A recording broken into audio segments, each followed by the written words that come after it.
Hello everyone, I'm Chloe Johnson and welcome to this Fresh Business Thinking webinar series, Lockdown Learning for Businesses, supported by BT. Fresh Business Thinking are proud to be a part of the Skills for Tomorrow from BT, which is helping 10 million people in the UK make the most of life in the digital world. Working with us and other leading digital skills, enterprise and community organisations, BT has created and collated some of the best advice, information and support in one easy place to navigate. With everything in one place, it's easy for anyone to access our webinars as well as discover other ways they or their family and friends can grow their confidence and skills to make the most of tech.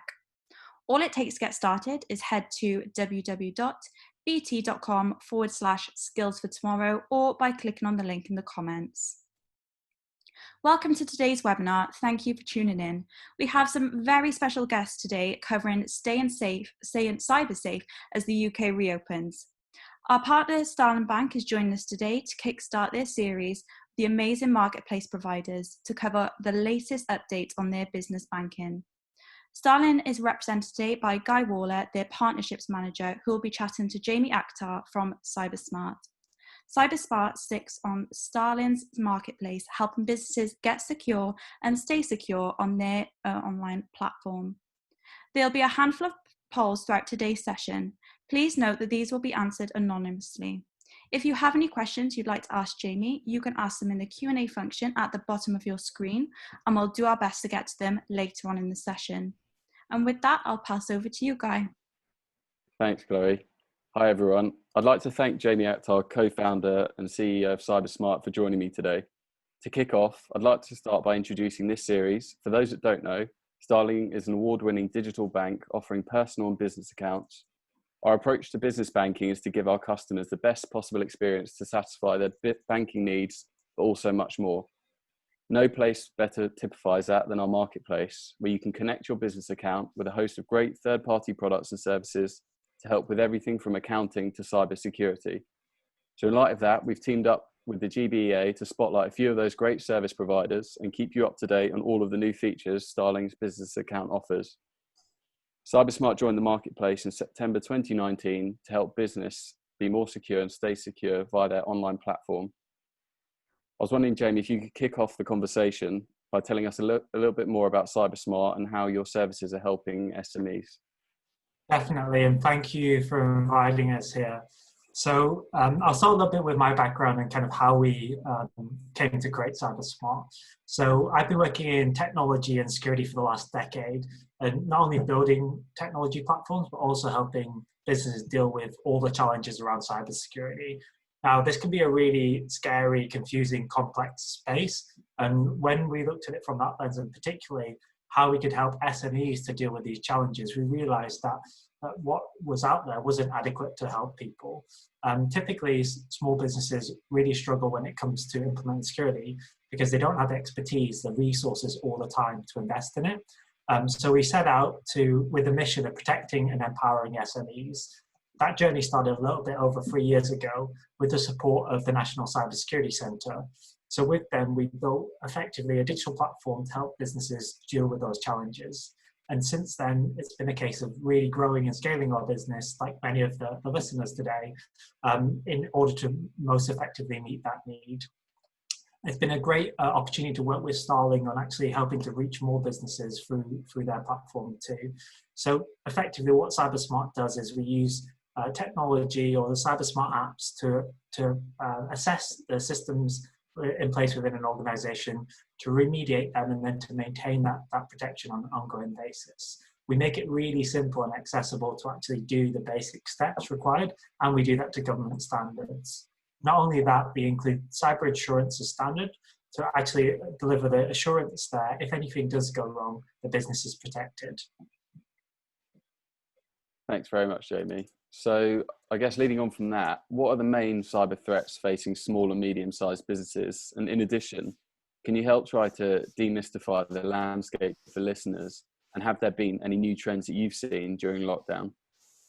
Yeah, really good question. And I think one of the things we often hear, or in the past we've heard, is small businesses often don't see themselves as a threat. But actually, when you look at the data, more small businesses are suffering breaches than large businesses, and that trend is only increasing. effectively, as an analogy, why would you laser open a bank vault door when you have thousands, millions of doors of homes open with valuable data and things that can be taken? To give you some of the stats around this, a leading insurer here in the UK reports that 65,000 attacks a day undertaken against SMEs. And actually, if we look at other statistics from the Office's national statistics, they find 4.5 million cybercrimes are committed every year. That's significant because our police forces are not prepared to deal with that. So really it comes down to us as business owners in order to protect our business and take the reasonable steps to protect them. In terms of the actual threats facing them, some of the most common ones are that you've probably heard of are phishing attacks, malware, ransomware, compromise of your email accounts and compromise your website. But there's a bigger category that we often don't hear about, and those are automated attacks against a known vulnerability. So what's happening with the SME threat landscape is usually these are what we call commodity attacks, or they're not specifically targeted an organization. So effectively what's happening is the hackers are looking for open doors they can walk through. And I think it's interesting to take a step back and say, well, why would anyone attack me? What do I have in that? And that's really what we call the threat landscape. Ultimately, the vast majority of attacks that you'll face in your business will be financially motivated. They want access to your data. This could be sold on the black market, whether that's personal information, credit card information, or even your employees' details and passports. They might want to access another company that you deal with. So if you're a supplier to a larger company, often a common attack vector is via a smaller business that they work with. But ultimately, this all comes down to being financially motivated, and that's a common thread you see for all attacks. That's what's ultimately fueling this economy. So the main cyber threats facing businesses result from that. Thanks, Jamie. And in terms of looking at the kind of landscape for cybersecurity and cybercrime, I guess, who's being attacked and by who as well in the context of SMEs? So there's some interesting data around this, and the Federation of Small Businesses found that 66% of small businesses have been a victim of cybercrime. So to answer your question, Guy, everyone is potentially at risk, and the majority are falling for these attacks. Those attacks can cost us significant money, on average around £3,000 for the smallest of businesses, which can often leave us vulnerable as well. In terms of the attackers, I think this image we have of someone sitting there in a hoodie behind a computer is probably less relevant than we think. This is starting to become more of organised crime, but it can result from or be a result of anyone attacking us. Often it's people that have very limited technical expertise, but are able to use programs or scripts in order to exploit us. The only reason they're able to do that is because we leave our defenses down far too often and make it too easy for them to get in. Okay, great. And if I'm a business owner with perhaps not very much data, not many employees, what should I do and what does it mean for me? Do you have any examples? What are the ports of call? Of course, yeah. And I think it's a really good point you make about maybe not having a lot of data, but the effects of a cyber attack can be far more profound than that. That data is valuable to someone out there. And so regardless of how much data you have or the type of data you have, it's still valuable. There's also the costs of dealing with a cyber attack. You'll likely need to take time out of the business in order to resolve that. That's business disruption. And during times like this, that's something you probably don't need. You might result in a loss of income. It could be an attack on your bank account, or it could force you to make a payment fraudulently. So you could actually lose money directly as a result. There's also all the other related things like the law, the Data Protection Act we have in place could result in fines.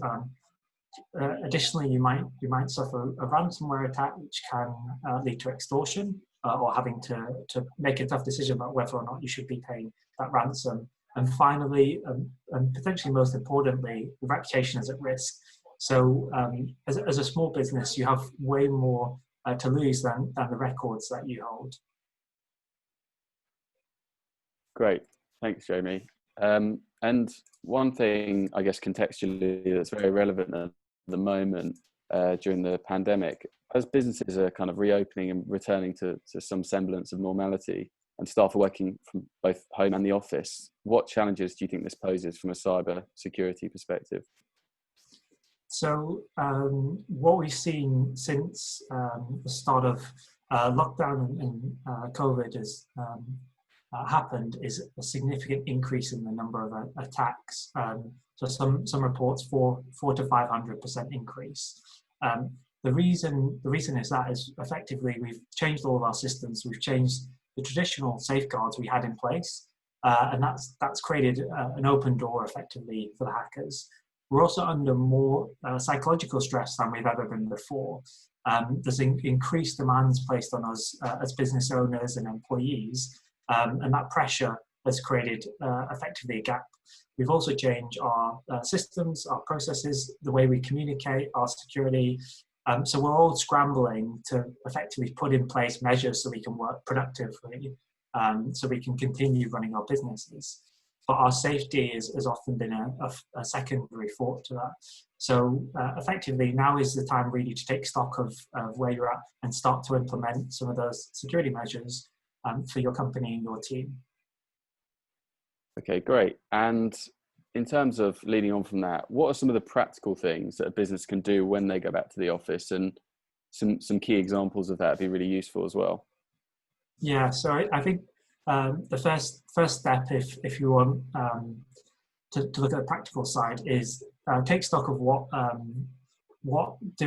devices you're using within your organization. If you've allowed things like people to bring their own devices, also look at all the platforms and the tools you're using. I know I've used a variety of conferencing software like Zoom, Microsoft Teams, Cisco WebEx, and the list goes on. So firstly, figure out what you're using within your organization and try and standardize that so everyone is using approved technology. The second one is all around the cultural shift. I think Starling's a really great example of pioneering mobile first. Now as business owners, we need to really understand that the world is digital first. So when we look at things like how we take appointments or how we take payments or how we fulfill our services to our customers, those now need to be digital by design. So when you're looking at platforms and tools, make sure they're secure as well, that they're going to be protecting the data. And finally, the bit that is a little bit more challenging is trying to build business resilience across the organization. So I'm sure everyone's taken stock of where they're at in terms of cash flow and how they can survive through these challenging times. You also need to apply this to the well-being and morale of your staff. So one of the things we've done at CyberSmart is a really strong focus on our culture, making sure that people felt safe and supported, making sure that they can continue to uphold the standards we set for our own security or productivity or communication throughout the organization.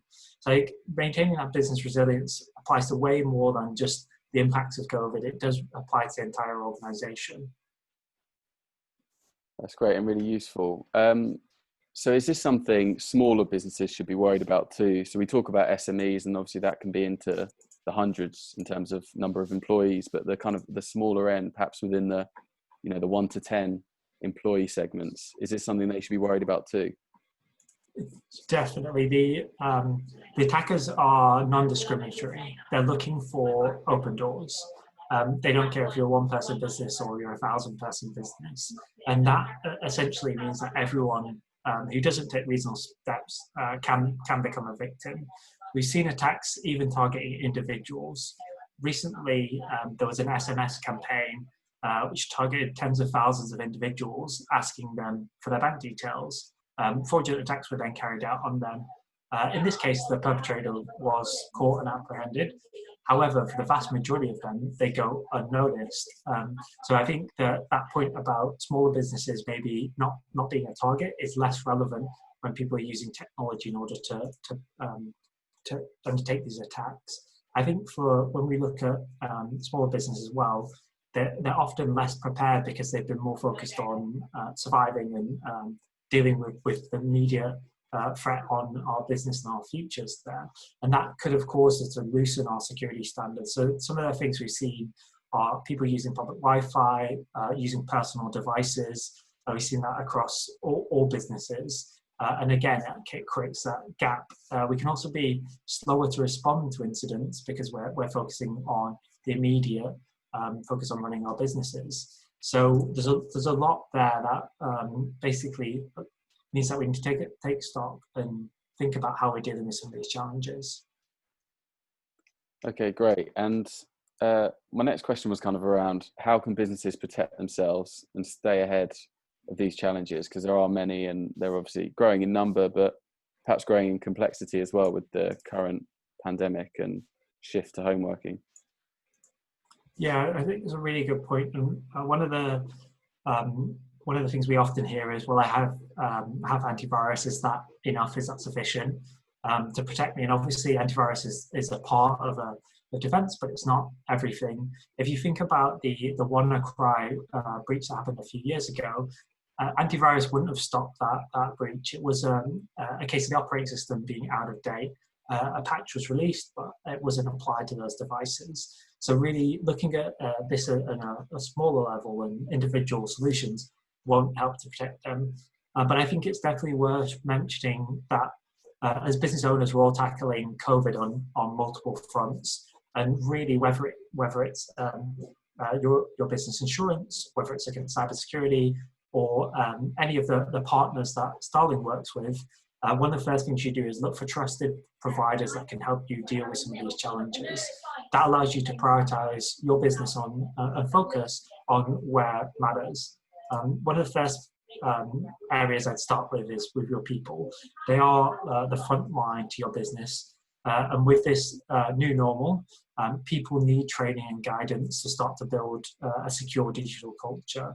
But the good news is, even though the threat landscape is rapidly evolving and increasing risk, security is now more accessible than ever. I think one of the best starting points for businesses is government guidelines. So the UK government published a set of guidelines for British businesses to follow, called Cyber Essentials. And this is a series of steps to take in order to get your organization secure. In fact, just focusing on 5 areas within your organization can reduce your risk by as much as 99%.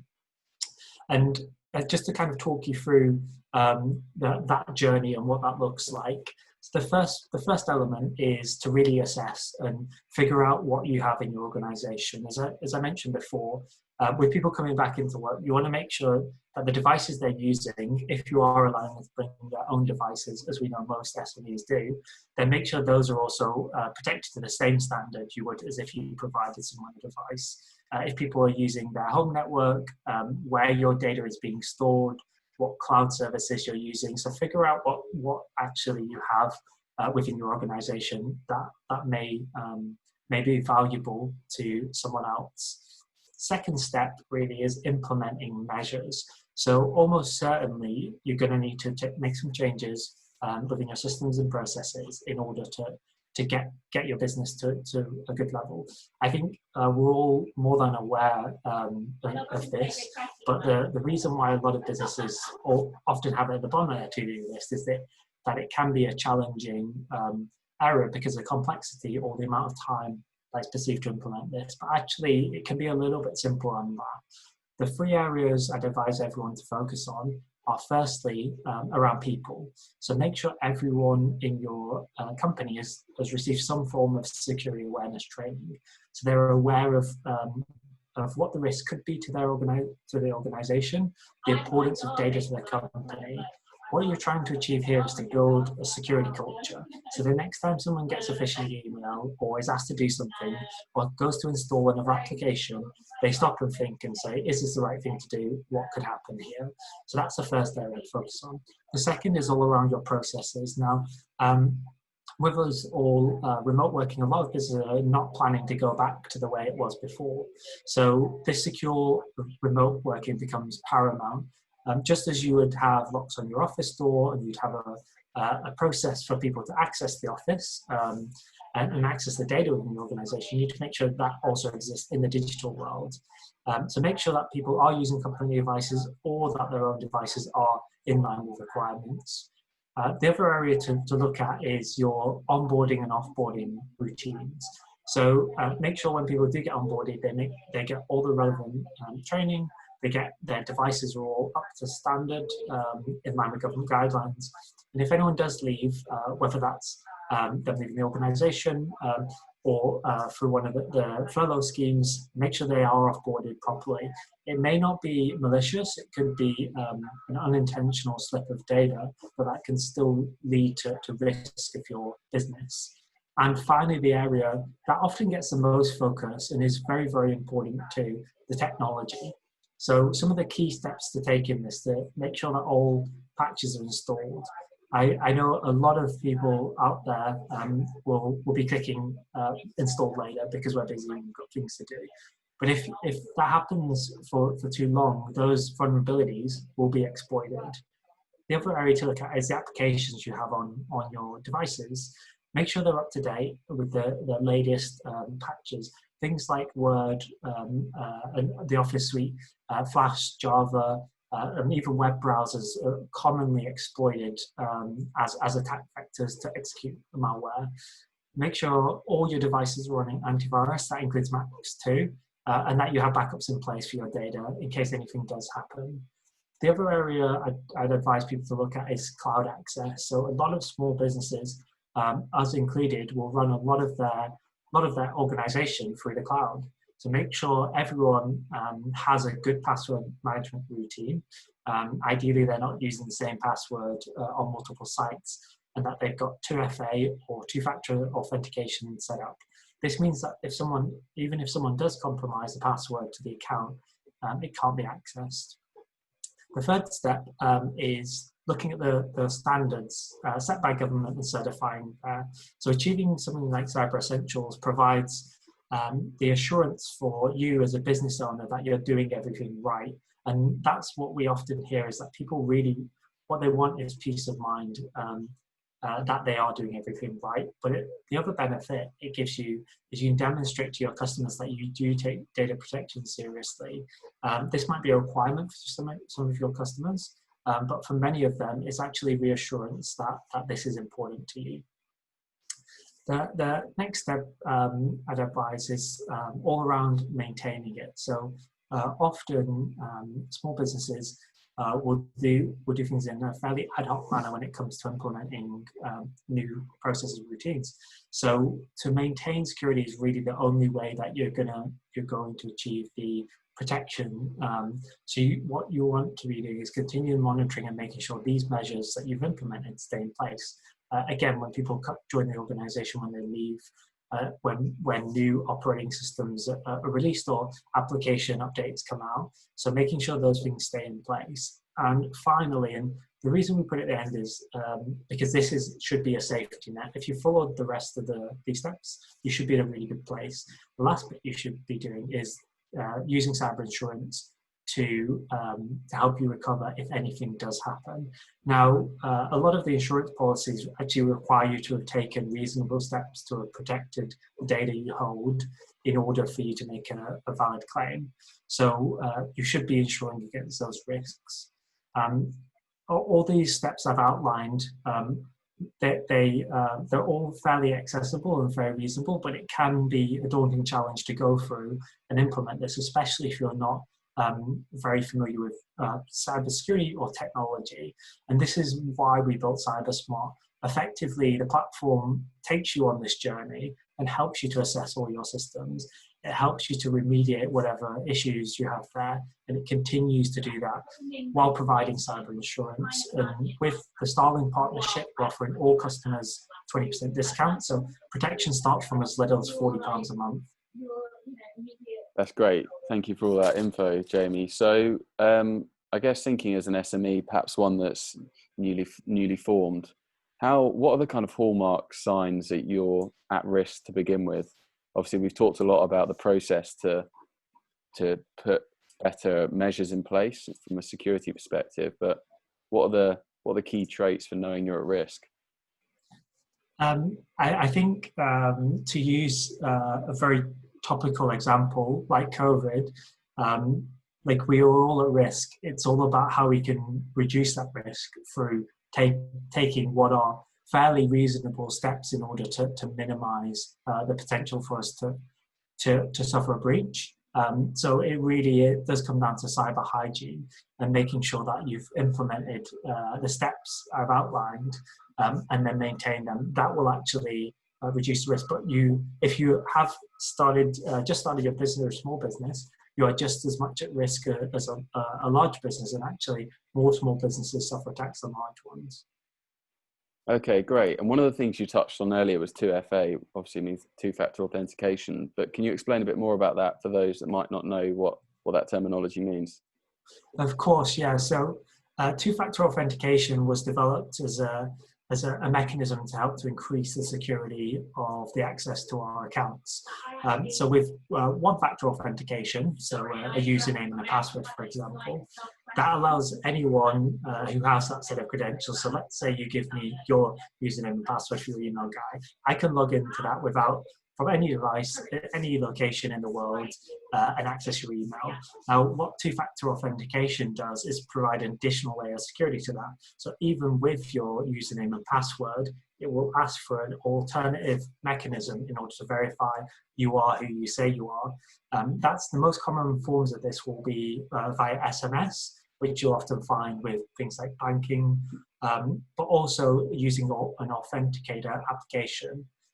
The way these work is they typically use a QR code, which has a unique timestamp in there that expires every 30 seconds. So even if someone got access to that code, 30 seconds later, it's not valid anymore. So that essentially provides an additional factor to logging into your accounts.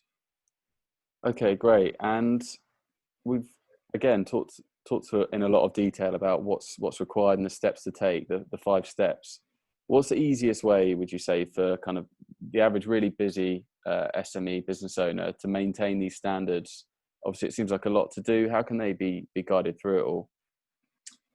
So I think this can be one of the biggest challenge areas, and this is what we've seen is businesses often don't have the time in order to invest in this. So effectively, what you should be doing is setting up a routine or essentially a check in order to make sure that you're doing this. Now, in order to be truly protected, you need to be doing this almost continuously. And that can be a challenge. So if you're going to take a DIY or do-it-yourself approach, which often businesses will start with, it can very quickly become quite overwhelming. So for example, with CyberSmart, our application runs a series of checks every 15 minutes. It can be really hard for a business to keep up with all the things that are happening out there. So I definitely look towards a trusted partner in order to help them to maintain.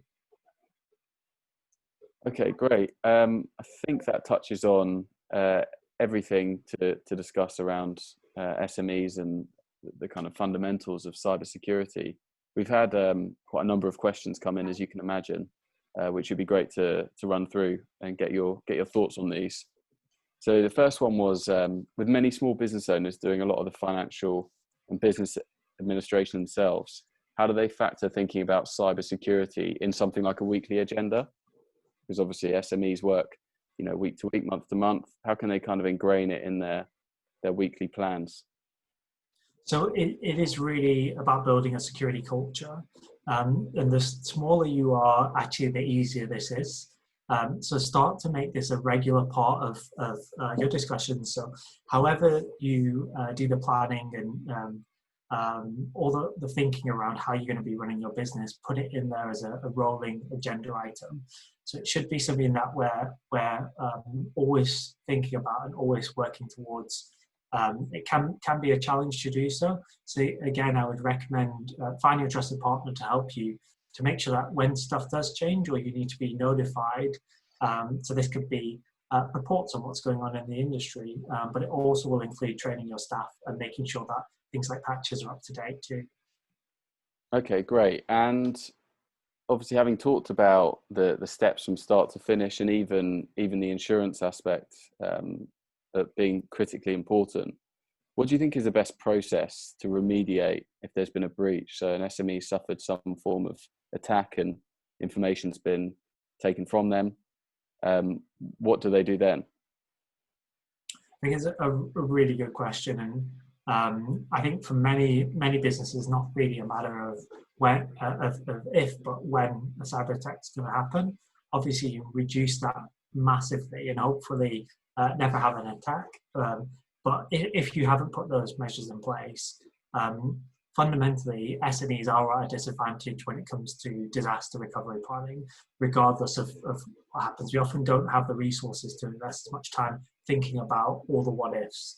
But in practical terms, it does depend on the attack that you've suffered.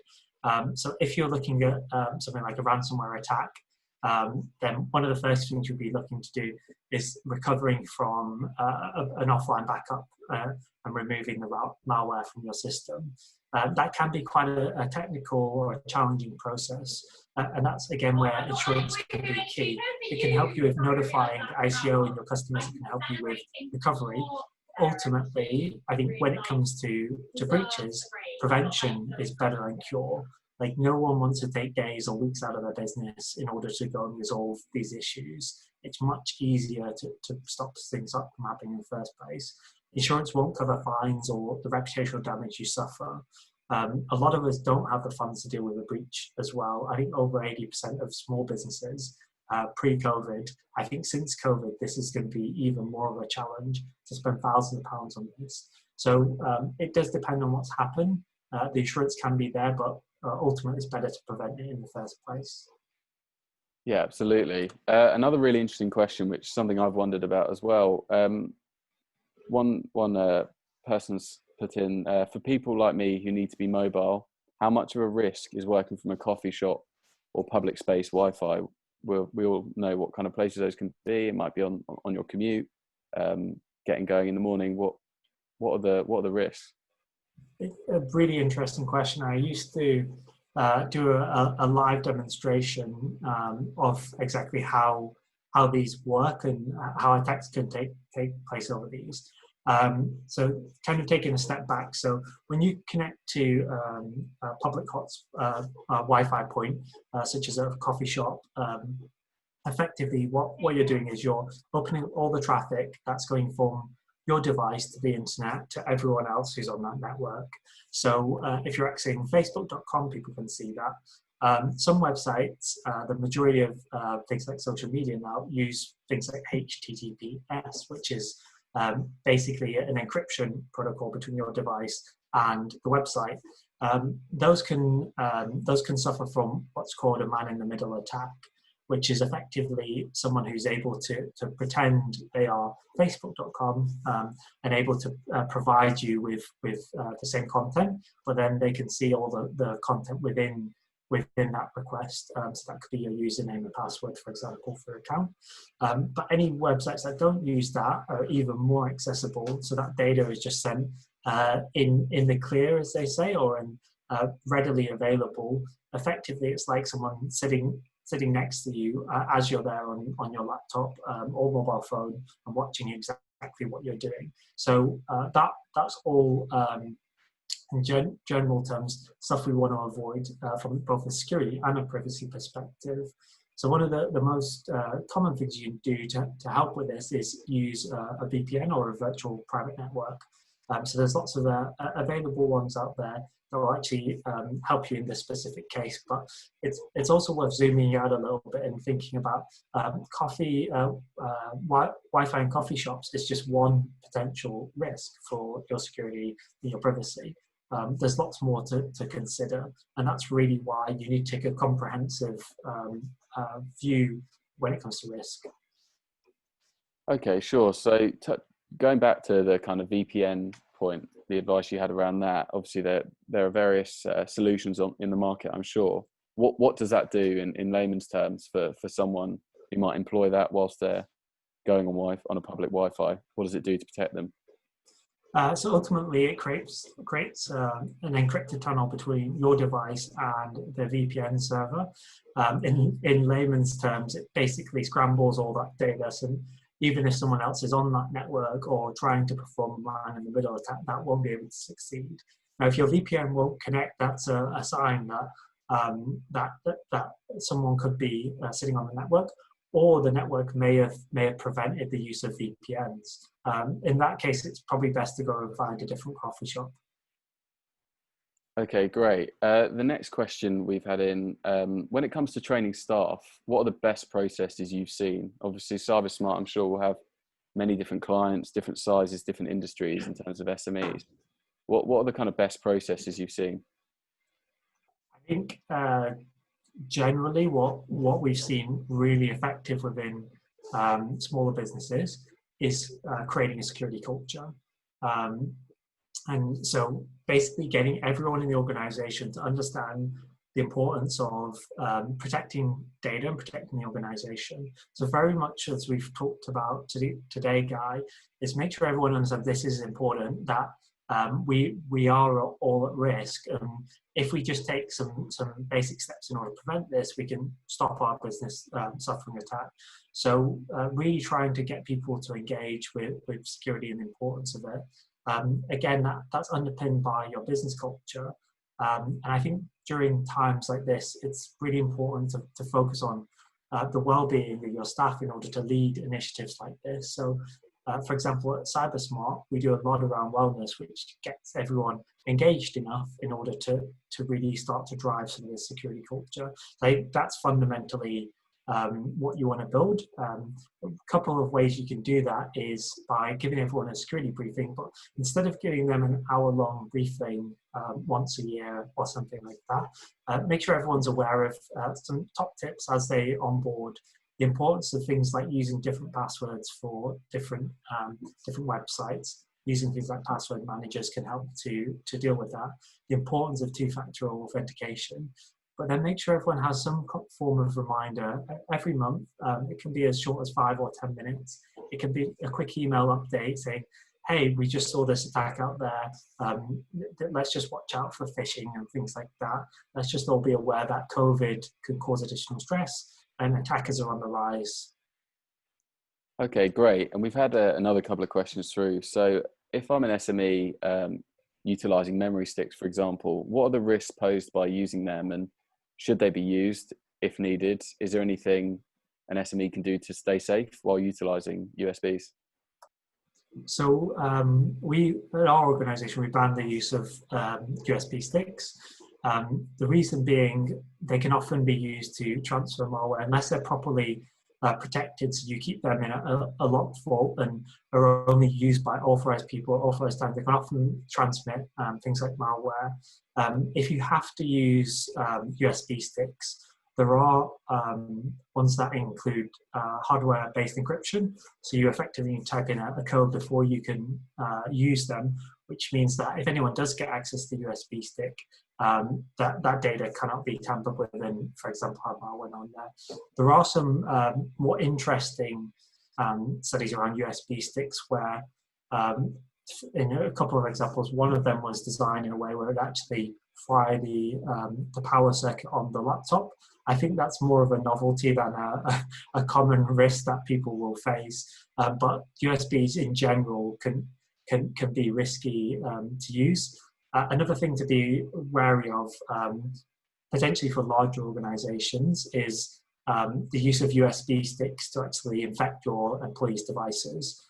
So there's a common exercise that's done in the security world called red teaming, where effectively a set of USB sticks are dropped outside the office, and now this is obviously pre-COVID when people were going into the office, but they might have things like payroll files written on there, and often employees would insert them into their devices, and that would give the hackers a way into the organization.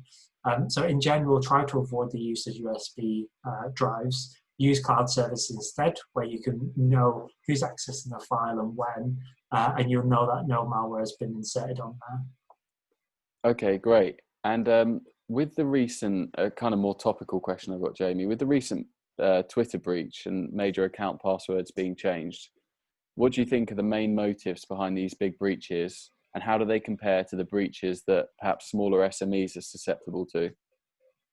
Yeah, it's a great question. I think in some ways this is very different, and in some ways it's very similar. I'd say it's very different because this effectively, how this attack was carried out was a targeted attack against the Twitter employees. And it was allowed because the fact that Twitter had built in an application that effectively was a backdoor into their systems. So anyone of these Twitter employees with this application was able to tweet from any account, whether they were verified or not, including some very public and well-known ones. So that's obviously a targeted attack, which isn't the typical threat landscape for most SMEs. The reason why it's very similar is ultimately it's financially motivated. They posted on there a Bitcoin wallet. I think they promised to return back double the amount if you send an amount. And that financial motive is a common thread that you'll see amongst almost all cyber attacks affecting businesses. Is they want data, they want in order to sell that to make money, or they want direct access to funds. So I think the threat landscape applies to both. Okay, that's really interesting. One question we just had through concerns SMEs that use subcontractors. So the person asking us has said, should I worry about letting subcontractors connect to our network? How can I know that they're working safely?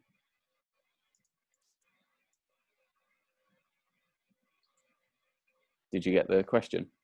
How can I know that? That's what I heard up to. Oh, sorry. So the question was, should I worry about letting subcontractors connect to our network? And how can I know that those subcontractors are working safely? So a really, really good question. And I think I'll zoom out a little bit and talk about subcontractors or suppliers. So effectively, you should have a policy or a way of dealing with third-party suppliers or subcontractors, and they should be having at least the same security standards or greater standards that you apply to your own business. So when it comes to third-party suppliers, making sure that they're also secure. So look for things like security credentials, like Cyber Essentials. Make sure they have a security policy, and that they also take this as seriously as you do. That can often be a common attack factor for other businesses. When it comes to subcontractors in particular, the first bit, more of a business point, is make sure that your contract with them does stipulate that they have to take reasonable care and precaution when it comes to the data they hold or when they access your systems. When it, in terms of the specifics of the technicality of things like accessing your network, typically what I would say is have them using a separate network. So anyone who isn't an employee and has been through the same training and has the same security measures that you have for your staff should be using a separate network. Now, if you have a guest network, it's probably advisable to set up a separate one for your subcontractors. If they have to connect to your network, make sure that they have those measures in place and they can demonstrate that to you.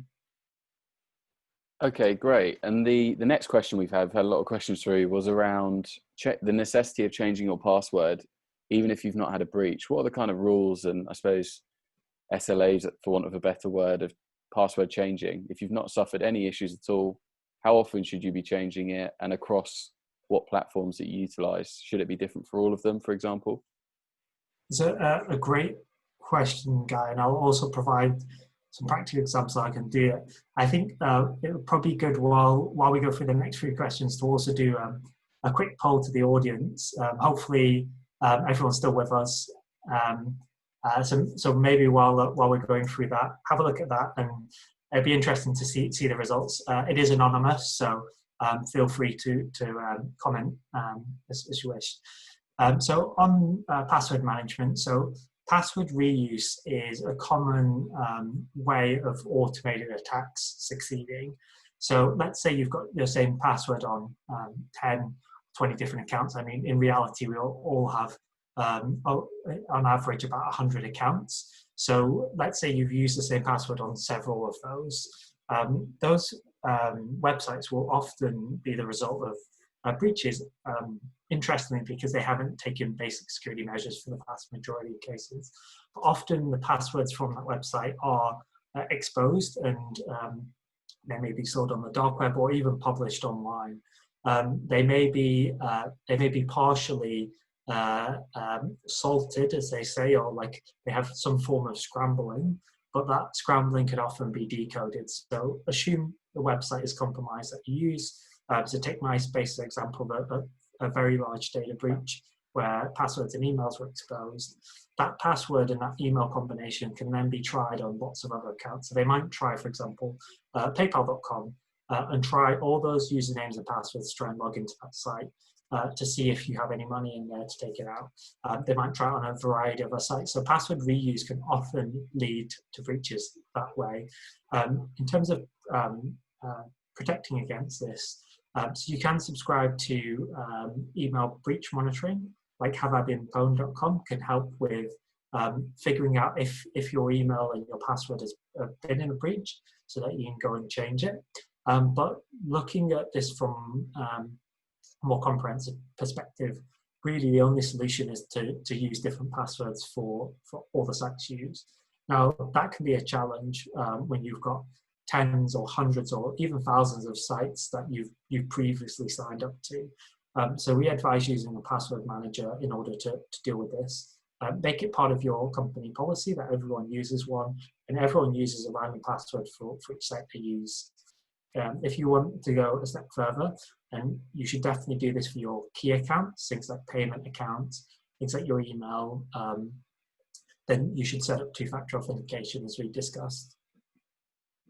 Okay, perfect. Thank you for that. We've had another question through which concerns one-man bands. How worried should a one-man band be about fines, I guess, as a result of breaches, cyber issues? They're they're part of the SME community, but the smallest end of it. How concerned should they be?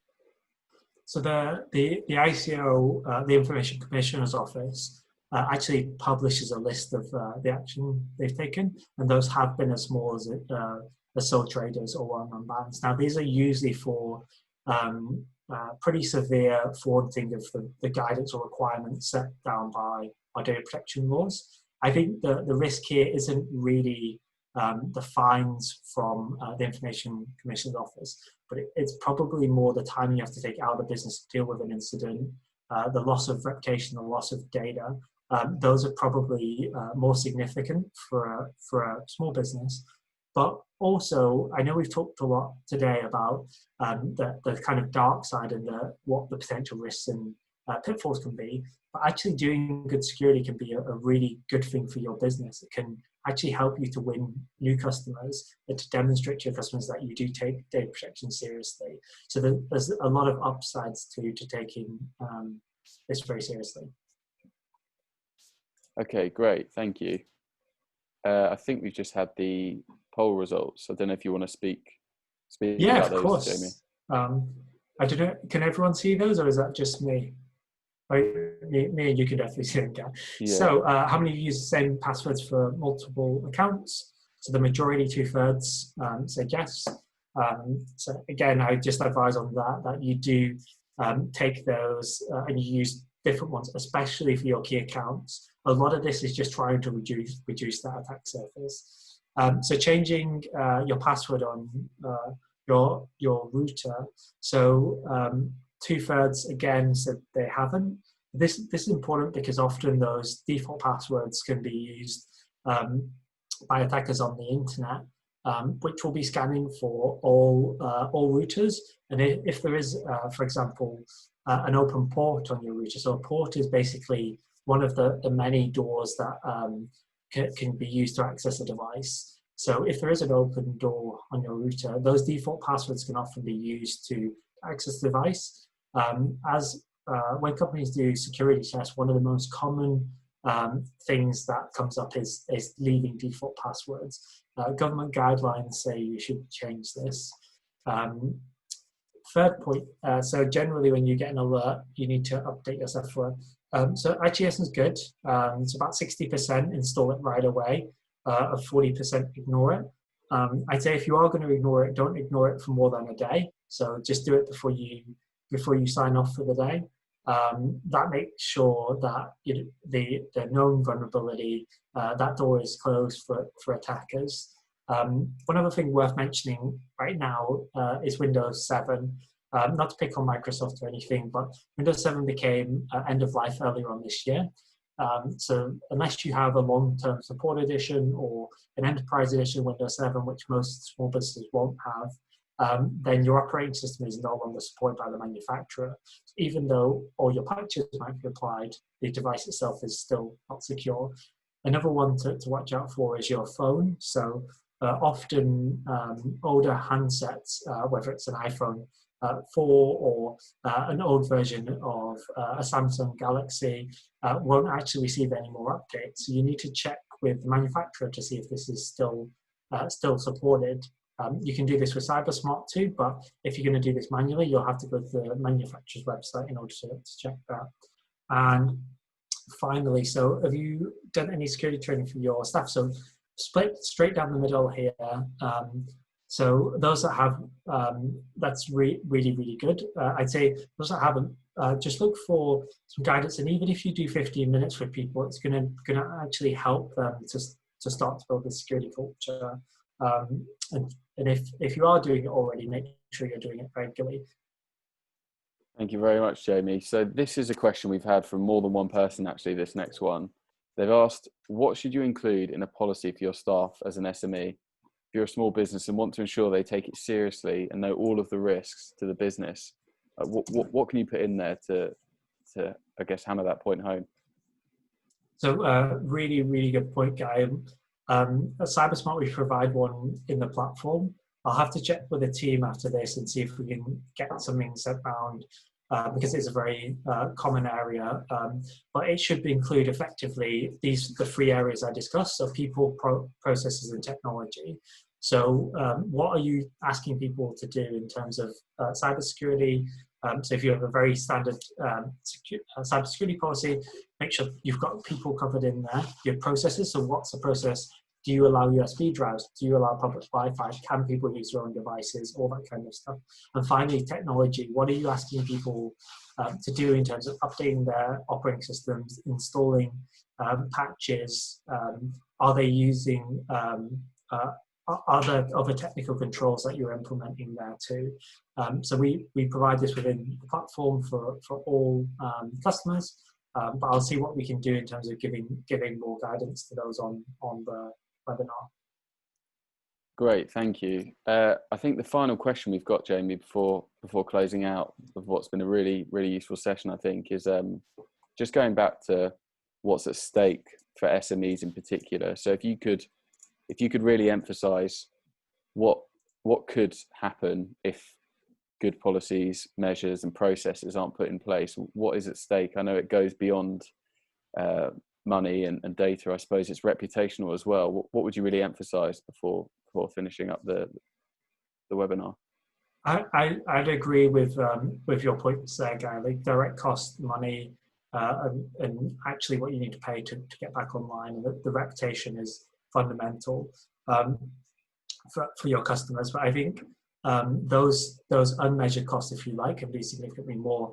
I think really during times like this, when we're already stretched and already challenged to run our businesses, the last thing we want is to have another problem put on our plate. So that's what I'd say in terms of that. And just really when it kind of come back to a lot of stuff mentioned, a lot of this is easier than we might first think. I think we've learned to lock our doors and our windows when we leave the house. We've learned to lock our businesses when we leave premises, but we haven't yet fully learned to lock our digital lives up in order to stop people walking through those open doors. I think given that there's so much at stake, we should really look towards how we can start to protect that. That's great. Thanks, Jamie. I think that concludes all of the many questions we've had. Thanks very much for all the insight and for your time to talk about cybersecurity and CyberSmart. My pleasure. Jamie and Guy, thank you so much for taking the time to join us on this webinar. I'm sure our audience will agree that that was a fantastic session. Do you have any final words before we sign off? Jamie, thanks very much for being here and talking about something which I think for SMEs is challenging and they don't always know where to start. So it's been really useful. Thank you.